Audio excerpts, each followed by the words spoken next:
Hi అండి. అందరికీ నమస్తే. మీరెలా ఉన్నారు? నేను బాగున్నాను. ఈరోజు పప్పు చెక్క అండి.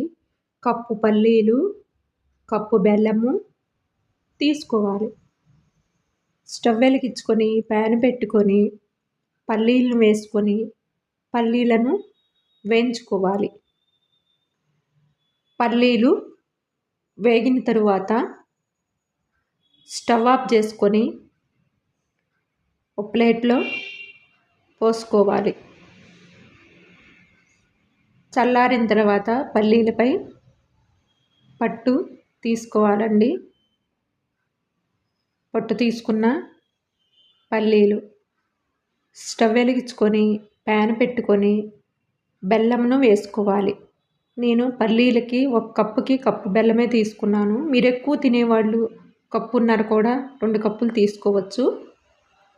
కొద్దిగా వాటర్ పోసుకొని బెల్లంను మరగనివ్వాలి. అడుగంటకుండా గంటితో తిప్పుతూ ఉండాలి.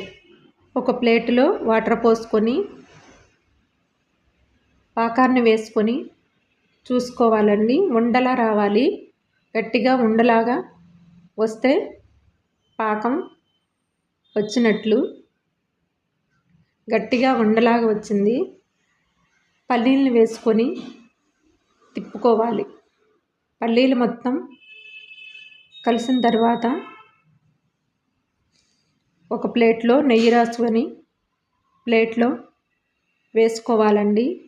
ఇది పాకము తెలియని వాళ్ళు కూడా ఇలా అయితే చేసుకొని ప్లేట్లో వేసుకొని ఒక లోటాకి నెయ్యి కానీ గ్లాస్ అయినా సరే నెయ్యి రాసుకొని అలా అద్దుకోవాలండి.